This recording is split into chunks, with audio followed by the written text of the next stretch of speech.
points Frankfurt wants to make. Yeah.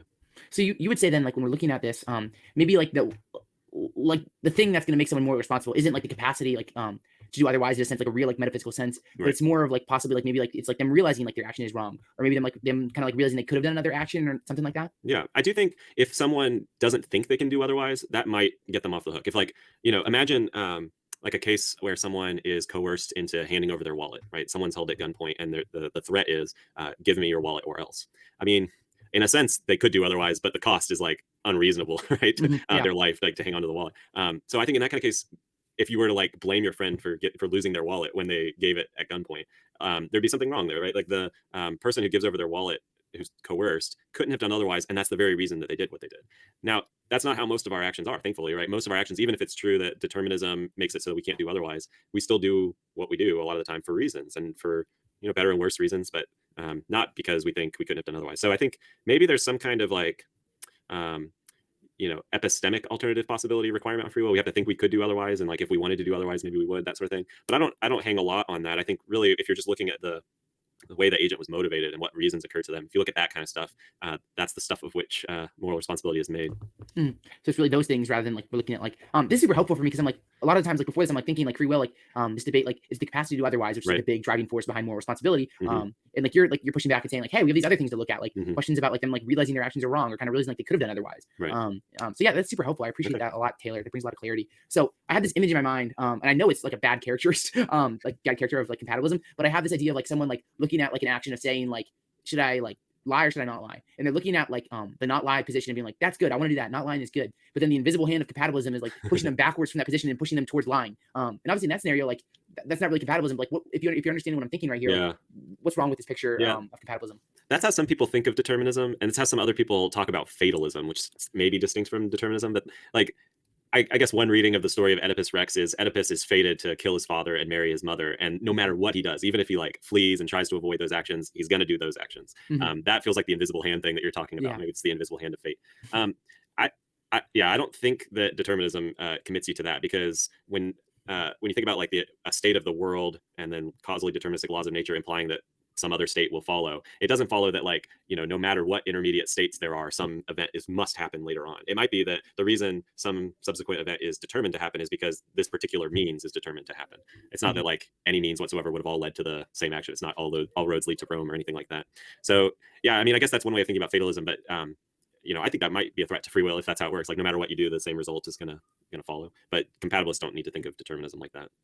Yeah, that's helpful. So, what do you think then, Tyler, about like divine foreknowledge? Like, do you think compatibilism can like help us understand the idea of like divine foreknowledge and God knowing like all things that are going to happen in the future?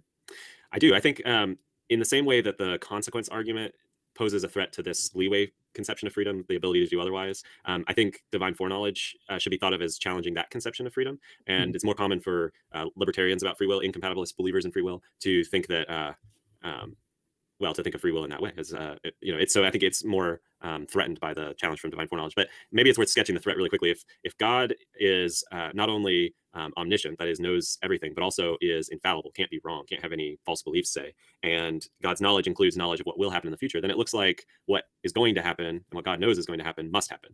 And here's why: if suppose I raise my hand right now, God knew 1,000 years ago that I was going to do that, right? What would it take for me to have the ability to do otherwise than raise my hand right now? Well, it seems like either God would have had to have a false belief 1,000 years ago, right? If I didn't raise my hand, right, it seems like God would have had a false belief back then, or maybe a different belief. Maybe he would have believed that I wouldn't raise my hand instead, or maybe God wouldn't have existed 1,000 years ago. But none of those things look like they're within my power. It looks like no matter what I do right now, God's back there in the past 1,000 years ago, and if he's got this belief that I'm going to raise my hand at this time, then there's nothing I can do about that now. I can't make God's beliefs false. He's infallible. Can't make him have a different belief because, well, can't change the past. Can't make it so God had a different belief than he actually had.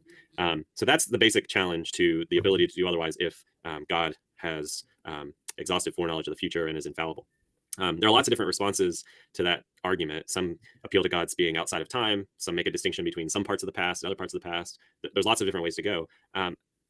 As a source compatibilist, I sort of get to sidestep that whole question because I can just accept the conclusion, just like I did with the consequence argument's conclusion. If determinism is true, then we don't have the freedom to do otherwise. I say that's fine because we can still be morally responsible even if we lack the freedom to do otherwise. And I can say exactly the same thing about the argument from God's foreknowledge. Yeah, it may be that if God has perfect foreknowledge and is infallible, then I'm not free to do otherwise than what God knows I'm going to do. But that doesn't take away my moral responsibility, even if it takes away my freedom to do otherwise.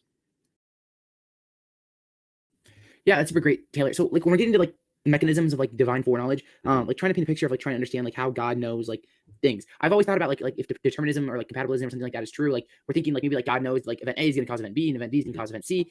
So are you, if I understand right, would you be rejecting that picture or affirming? Like I'm a little confused. I know it's mostly on my end, my little brain. But like what exactly is the mechanism behind like how God would know the future in your view? Yeah, that's a good question, and I guess some responses to that argument that I sketched say it really matters how you're thinking of the mechanism there.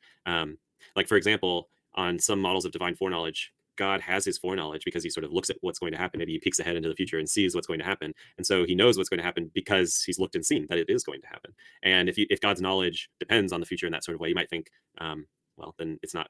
That knowledge isn't really a threat to freedom. I guess I I'm not sure what to say about what I think the mechanism is there. I mean, I think we could have free will even if there isn't that kind of dependence of God's knowledge on what's going to happen. Even if, if God sort of unilaterally decides or decrees what is going to happen, and maybe that would undermine our freedom to do otherwise, that's still consistent with our being the appropriate sources of our actions to be morally responsible. So I guess I'm open to any of the. Well, I guess I should say it doesn't really matter for my view of moral responsibility which mechanism works. I mean, I tend towards that view where God is decreeing what's going to happen, and that's the basis for his knowledge of what's going to happen. But even if you had the more the sort of reversed explanation of the knowledge, where the knowledge comes because he sees what's going to happen, I could still say the same thing, right? Like, still no problem for free will.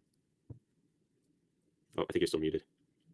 Yeah, I am. So my bad. Thanks for letting me know. Oh, you're good. So what about like heaven and hell? So I'm wondering, like I always have like, especially recently, had this like intuition that like, or not intuition, but like what I've been thinking is like, if determinism or like something like that is true, or like especially in like Christian sociological questions, where when you're asking Mhm. like is someone saved or not, I've been thinking like if you're gonna say that like someone like had no, or maybe not no choice, but like they were say someone that isn't going to be saved, like someone that doesn't like Mhm. become like a Christian or like whatever it needs for salvation. We have to think then like under like some sort of view like that, where they don't have like they're not going to have that capability to choose like to follow like God or whatever, that Mhm. we're gonna have to say that like God created them that way, knowing that like they would just be determined that they would go towards like rejecting like Christ or something like that. So Mhm. like do you think that like a view like that would like yours would maybe like imply like universalism or something like that? Or do you think that like since we have this more responsibility thing, you could affirm like a traditional like view where there is like a real like separation in like something that's not universalism? Right. Yeah, I think my view is consistent with going either direction. Okay. I hold to the more traditional theological view, and I don't know that I haven't written anything on this, but I'm inclined to think the same problems are going to arise no matter which view of free will you have if you want to affirm the more traditional view of eternal separation from God. Because unless you think that like God doesn't know what's going to happen when he decides to create the world, maybe you're an open future, open theist, you think sort of it's not possible for God to know in advance everything that's going to happen. He's taking a certain kind of risk when he creates. Unless that's your view and you think God does know from the get-go that some people won't be saved, I think you have a lot of the same objections as you'd have on my view. In any case, you're going to have to think God has a justifying reason for creating people who aren't going to be saved. He's going to have some good reason for doing that. And of course, there have been people grappling with that question for millennia now, and especially in my own the Christian tradition.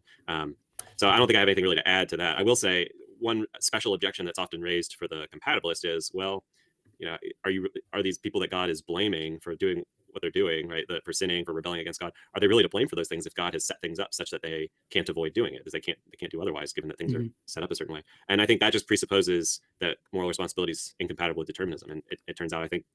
Well, those are compatible. Like you can be determined to act in a certain way, and you can still be the appropriate source of your behavior, such that you're accountable for it. You might think there are special problems for like whether God has the right kind of moral standing to hold us accountable if he's determined that we sin, say. And that's something I have written a little bit about. There's a new Cambridge anthology on theological determinism that has a set of essays by people who work on free will. And I wrote a chapter for that on whether people who are compatibilists about causal determinism and moral responsibility should also be compatibilists about theological determinism and moral responsibility. And one of the issues I raised towards the end of that chapter is this issue of God standing to blame people that are determined to sin. And I think there are things to say there too, that it actually can be permissible for God to hold accountable people that he's determined to act badly in certain ways. There can be justifying reasons for that. Hmm. Okay, yeah, I think this is great, and it's helpful because you're going to say kind of like we could hold to a view, like some sort of view like where people couldn't have done otherwise, like even with like soteriological questions. Hmm. But you're gonna say like, hey, going way back even like to the basics of this, like you can still be morally responsible, Hmm. even under like a view where you couldn't have done otherwise, which is gonna like be that thing that kind of pushes the allowance for things like hell or annihilationism, or like things like Right. that. So